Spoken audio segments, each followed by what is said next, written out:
नमस्कार जय जगन्नाथ आपण समस्त को आज एक इम्पोर्टेंट सेशन रे पुणी थर वेलकम। आज सेशन में आलोचना करिबा जे एसएसपी टीजीटी कोन केबे आसी पारे, एलटीआर एग्जाम कैंसिल हे जिवो कि प्रीलिम एग्जाम आउ थरे होबो कि आपण मानकर जो कोर्ट केस चलीची से रिगार्डिंग मध्य कथा हबा। देखंतु जो माने प्रथम गोटा मिछ हाउलिंग करूछंती जे एलटीआर एग्जाम कैंसिल हे जिवो ता रिलेटेड प्रथम कथा हबा। एलटीआर एग्जाम कैंसिल होवार चांसेस कदापि एठी नाही, आपण मानि चलंतु एठी कैंसिल होबो नाही। तो आपण माने भाबिबे जे आरआई एग्जाम जेमति कैंसिल हेला, आरआई एग्जाम प्रथम केमति कैंसिल हेला, जो आरआई एआरआई अमीन आईसीटीएस सुपरवाइजर एसएफएस ये एग्जाम टा काई कैंसिल हेला। तो सेठी यदि हमें देखिया पाखापाखि 5,50,000 प्लस भले एस्पिरेंट सेठी फॉर्म भरितिले एवं totally number of candidate J exam appear करथिले पाखापाखि तांकर संख्या हबो 3 लाख प्लस। ओके, तो आपण माने गोटे कथा चिंता करंतु 3 लाख पिला जो माने अटेंड करथिले प्रीलिम एग्जाम सेमानंकु पास करि दबाटा गोटे युक्तियुक्त नथिला। तो जदि पास करे दिले ताले प्रीलिम एग्जाम होउतला काहे कि प्रथम कथा तो एइति पाई ही केस करा गला एवं माननीय हाईकोर्ट एटाकू खारज कर देले जे नाही एते पिलांकु आपण माने कौन करि परिबेनी ना जो पिला माने परीक्षा देले सब पिला को जे पास कर दिया जीवो सेटा हे परिबनी। ता माने तो जति कि 3 लाख आरआई जो बाहरले 3 लाख पदवी कुटी आसीबे एते फिलअप होबे बुझि पड़छन्ते। तो सेइति पाई एटा कैंसिल कर दिया गला। आउ गोटे फैक्टर इथिरे रहिला कैंसिल होबार जे आपण माने देखितिबे विभिन्न प्रकार जो संवेदनशील सेंटर सब करा जाइथिला आरआई अमीन आईसीटीएस सुपरवाइजर पाई से सब सेंटर रे सिक्योरिटी लैब्स थिला हला कि तो सिक्योरिटी ठीक ठाक अरेंज ही नथिला। कोठी देखि परुथिबे कि साइबर कैफे एग्जाम करलानी तो कोठी जोटी सिक्योरिटी नाही सेठी सब एग्जाम हेतिला। तो से सब जत बळे मीडिया के सामने को आसिला से सब कथा तो परीक्षार स्वच्छता को आखि आगे रखी ट्रांसपेरेंसी को आखि आगे रखी तो हाईकोर्ट सेटा राय आइले जे सब कैंसिल हे गला, परीक्षा को कैंसिल कर दले। ठीक अछि, किंतु आपण जे देखिबे एलटीआर जो एग्जाम ऑलरेडी हेई सारिछि पीसीएम हला आपनकर सीबीजेड कैटेगरी हला हिंदी एवं आपनकर हला संस्कृत उर्दू लगी तो ये सब एग्जाम तो ऑलरेडी ओराक हेई सारिछि। किंतु बाकी अछि को एग्जाम ना टीजीटी ओडिया हला आपण मानकर आ आर्ट्स तो एइटी ही केस हेइछि ए दीटा पाई दीटा जो रहिला दीटा कैटेगरी टीजीटी ओडिया एवं टीजीटी आर्ट्स रे एइथरे ही केस हेइछि एवं एइथरे सुनानी अछि आपण मानकर अगस्त 21 रे सुनानी रहिछि। तो जहा राय आसीबो ता परे फर्दर प्रोसेस स्टार्ट हो। तो एठी जदि आपण माने देखिबे एलटीआर एग्जाम रे पीसीएम सीबीजेड हिंदी तो बाकी संस्कृत जो सब एग्जाम हला एथे तो ट्रांसपेरेंसी सहित हेछि एथे पूरा स्वच्छता रहिछि एथे कोनोसी सेमिति इशू हेनी क्वेश्चन लीक होबा हो किबा संवेदनशील एग्जाम रे सेंटर पड़िछि तो से सब किछि आसीनी एलिगेशंस आसिलानी सामना को ता माने एटा ठीक ठाक अछि दि सब ठीक ठाक अछि ताहाले आपण मानकर कट ऑफ भी आउट हैला तो कट ऑफ भी बाहरिला तो एथिरे कोनोसी चांसेस नाही जे एलटीआर एग्जाम टी को कैंसिल कर दिया जिवो। हां जो जून 21 रे राय आसीबार अछि आपण माने माइंड रखुन जे ए दीटा कैटेगरी पई ही केस हेछि टीजीटी ओडिया एवं टीजीटी आर्ट्स पई एथि पई जे यदि आर्ट्स पिलाटा ओडिया ये रे जॉइन करिगला ता सीटा वैकेंसी पड़िबो बुझि पड़छो नै तो से रिलेटेड केस हेछि। तो जो सब प्रोसेस ए सब चालीबा को जाउछि तो धीरे धीरे सब प्रोसेस चालू हबो। आउ का कथा रे पड़ी निजर भावंतु जे निजो को डिमोटिवेट करतो नाही तो बहुत यूट्यूबर अछंती खाली वीडियो बनाउछंती आपण मानकु डिमोनेटाइज माने डिमोटिवेट करिया पई तो सेतिरे फसी जानतो नाही। आरआई एग्जाम भलिया केबे भी एलटीआर एग्जाम कैंसिल करा जी परिबो नाही। अगस्त 21 को वेट करंतु अगस्त 21 रे जदि राय ठीक ठाक आसिला मे बी सेप्टेम्बर रे आपण मानकर प्रोसेस स्टार्ट हो जाए। तो एग्जाम को पाखापाखि मे बी अप्रोक्सीमेट 1.5 मास रु अधिक हो गलानी मेन एग्जाम तो देखिबे बहुत जल्दी अगस्त 21 परे ही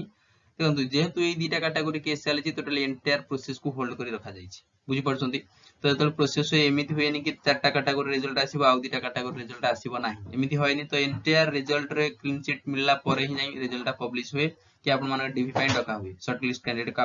कोन ना रिजल्ट आउट हुए। तो वेट करंतु अगस्त 21 पर निश्चित भाବରେ ଭଲ आउटकम आसीबो ଏବଂ रिजल्ट आसीबो बोली आशा करा जाउछि बुझि परले। तो कोनोसी मते एलटीआर एग्जाम एटी कैंसिल होवार चांसेस देखा जाउ नाही बुझी पारले। तो चांसेस नाही कैंसिल होवार आउ गोटे कथा जे मेन एग्जाम पर आपण मानकर 5 टाइम पिला से सिलेक्शन करिवो तो जो माने एबेठू कोन ना स्टडी रे टिके ढिला करूचंती तो सेतबेले प्रॉब्लम हबो आराम से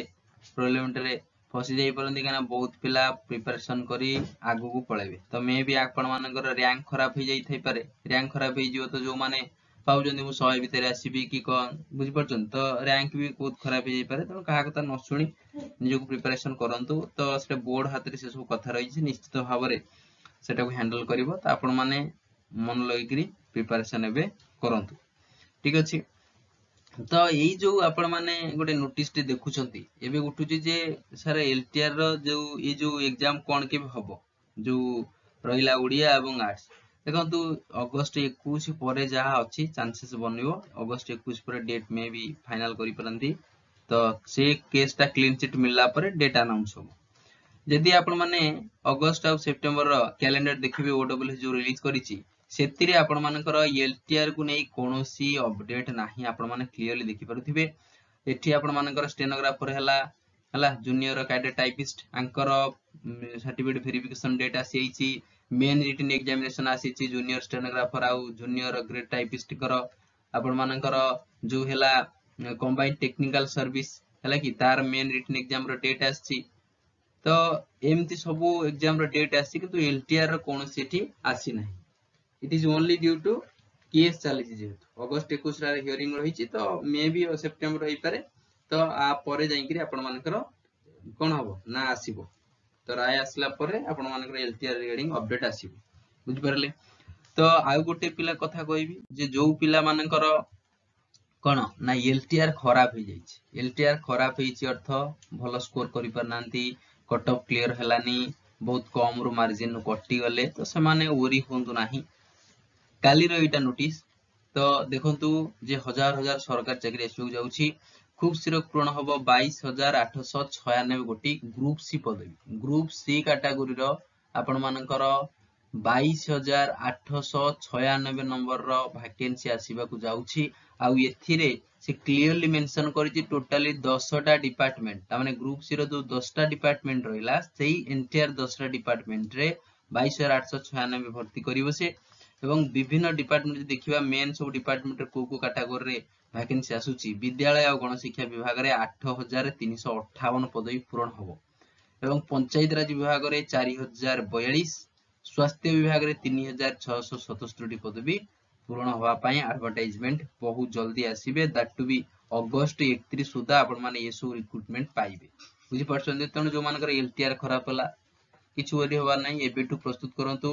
आ देखंतु से जो माहौल जो ऑडियो वायरल होउची जे कैंसिल हबो चाकरी किना बिका चलीची तो तार सत्यता एबे आसी नै बुझि परंतु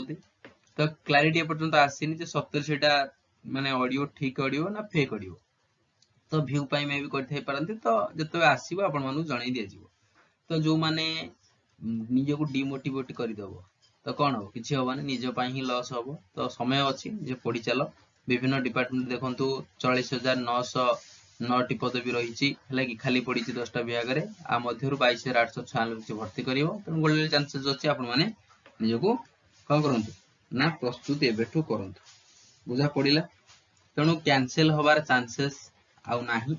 आउ गोटे कथा पिलांग डाउट उठुछि जे सारे जो एलटीआर एग्जाम रो जो प्रीलिम आउथरे होबो कि प्रीलिम आउथरे कोन पई हो आउथरे प्रीलिम होबार चांसेस ही ना जो टीजीटी ओडिया हला आउ टीजीटी आर्ट्स हला बुझी परले तो आर राइट को वेट करो तो हाई कोर्ट कोन राय दउछंती तो ता पर ही जहा डिसीजन निया जो बोर्ड डिसीजन नबो तो एमिति किछि आसीनी आपण माने मिछटारे खाली कोन ना छानिया आउचंती जे कैंसिल हे जिवो हमरो एते पढितिलु नष्ट हे जिवो परिश्रम नाही सेमति होबा तो ये थिला किछि नुवा अपडेट वैकेंसी हो किबा एलटीआर को नै तो जो मान नुवा छ चैनल को सब्सक्राइब करि दबो पिला माने एवं लाइक करिया को जमा भूलिबनी संग साथी फैमिली के सहित चैनल को शेयर करि दबो ओके तो जो मान टेलीग्राम रे जॉइन है ना टेलीग्राम रे जॉइन हे जिवो वीडियो डिस्क्रिप्शन लिंक रही टेलीग्राम रो तबे धन्यवाद जय जगन्नाथ।